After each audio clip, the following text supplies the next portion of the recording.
Anton Guinea here. The 5 things that I've learnt in life, or the 5 lessons that I've got from life, and the 5 lessons that I'm glad that I got from life. So I was sitting reflecting the other night, and I really thought about what had happened in life, the great, the good, the bad, the average, the normal, whatever.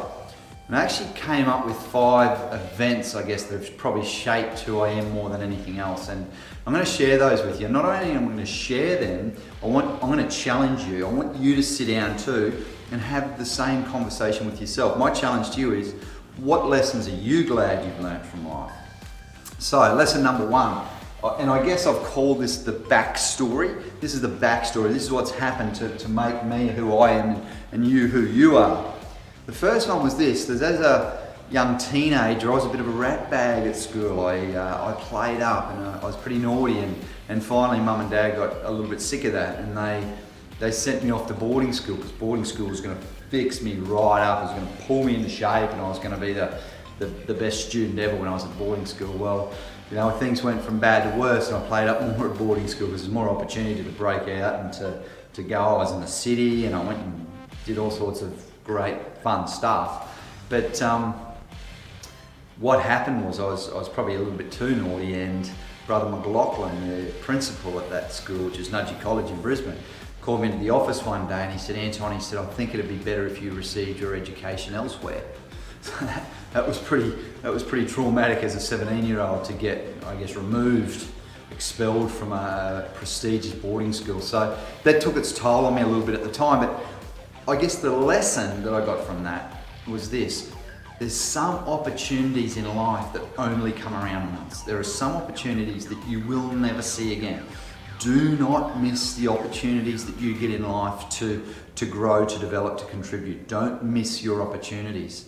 Number 2, so I came back to Gladstone, where I'm from, after that little episode at boarding school, and I did an apprenticeship. So I'm an electrician by trade, and at the end of that apprenticeship I went out to find some work and make my way in the world as a newly qualified electrician. What happened was I got blown up. So I was working in this electrical switchboard, and this whole switchboard just blew up and erupted. And if you know my story, because I do a lot of motivational speaking around that particular incident, it was a traumatic time in life. Yeah, and I talk about workplace health and safety now a lot, and I guess I want employees to sort of learn from my experience. And you know, part of that burns recovery, which was horrible, and it was months and months and months recovering from 2nd-degree burns and having the skin torn off forcibly. Lying in the burns unit, one of the things I can remember thinking is that you only live once. My life could have been over in an instant, because I stuck a steel ruler on a switchboard, which is never really clever. So it could have been over. My message to you: live once, love life, get into it, make it happen. Just don't do any, just get out there, get it happening. Live once. The third thing is around trusting your gut. So in my late 20s, we'd moved to the Northern Territory for work, and we're working in a uranium mine up there, and I was playing rugby. I was playing heritage listed rugby. I was playing rugby in the 𝐶𝐶𝐸𝐬 National Park in Northern Territory, which was great fun. And we travelled to Darwin this particular day to play a club called 𝐶𝐶𝐸𝐬. And I actually had a bad knee injury, and I ruptured or completely capitulated, really, my anterior cruciate ligament. And that ligament just blew apart, and yeah, painful injury. And what, I guess, happened after that, and as part of the recovery and getting the knee reconstruction done, was the doctor and the physiotherapist both used this particular word that I won't forget. And they said, part of your rehab and your recovery, you need to use inhibition. You need to have inhibition. They said you need to, mobilise your knee and not walk on it, and crutches and all the rest of it. So have some inhibition. And I didn't have time to have inhibition, see, because I was working in New South Wales by this stage. We'd moved from the Northern Territory down to New South Wales, and I didn't have time. I had to go back to work 3 working days later after a knee reconstruction, which is unheard of. So I had to mentally get back into the game and pretend that I hadn't had a knee reconstruction. That was the only way that I could do it. And so even back then I was using this sort of mind over matter stuff that I now talk about. And I really got this inhibition message, right? So I listened to everyone else, I listened to the doctor, and I listened to the physio, but at the end of the day I trusted my gut. I knew that I could recover, and I could recover strong if I knew what to do. I know my body, I know how my body feels, I knew how my knee felt, and so I listened to everyone, but I trusted my gut. Number one, big tick.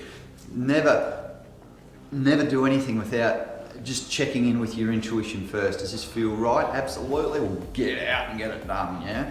Or recover, or whatever it is that you want to do. The next thing that happened was, while we were down in New South Wales, I was driving to work one morning and we heard over the radio that everyone that worked in the business that I was working in was going to be made redundant that day. True story. Isn't that interesting? The radio knew, or the papers as well, knew before we did. Can you believe that? And it's a tragedy at the moment because there's a lot of the economic climate in Australia at the moment. It's really bad, and there are people getting made redundant everywhere. But what I learned, and I've moved on completely since then, but it was a traumatic experience when you lose your job and you lose your livelihood, and very, very hard to cope with because males, we're defined by what we do.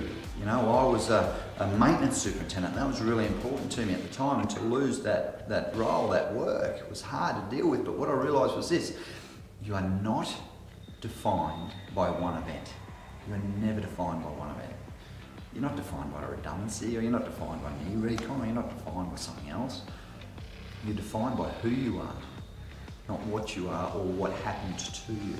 And what happened to you is only an external force. It's how you internalise that. And in the end, I used it to my advantage. We moved back home to Gladstone, where we've been living ever since, and I've been doing this sort of work for a long time now. It was a real impetus to get going and to do something different in life, right? So I used it to my advantage. Don't be defined by an event or something that's happened to you. Now, finally, I decided after that redundancy, we came up to Gladstone, and I went home and said to my wife, I've got to go out, I've got to become a motivational speaker, and I've got to go and do all this stuff in the world and change the world, yeah. She said, you're mad, of course, as she would. And so I invested heavily in the business, and I went and got insurance, and I went and bought this, and I did some personal development, and blah, blah, blah, and all of a sudden we were broke, literally broke. We're down to our last $200 in the world. $200. I had to ring the bank. And ask the bank not to take a home loan repayment. Now that is so emotionally tough. You only last $200 in a bank account, seriously. And the emotion that goes along with that is crueling, because it's just, as a provider and as a husband, it was tough to deal with, because Jules said, you know, you've got to make sure you provide for this family, and I didn't at the time. The learning that I took from that, because the next day I rang the bank back and I said, and I changed my mindset overnight, believe it or not, I changed it instantaneously, and I rang the bank back the next day and I said, look, this isn't working for us, I actually need to invest, because we don't have any investments. I said, you're mad, you've got no money, how are you going to invest? I said, I'll find a way. Now the way that I found to generate cash, obviously, and get financially set up, what I didn't realise was, I was playing too small at the time, and I wasn't adding enough value when I went out and became self-employed. And so I wasn't getting paid what I was worth. And so I didn't realise that you got to add more value to the world. You know, what comes back to you is a direct result of how much you give and how much value you add. Add more value.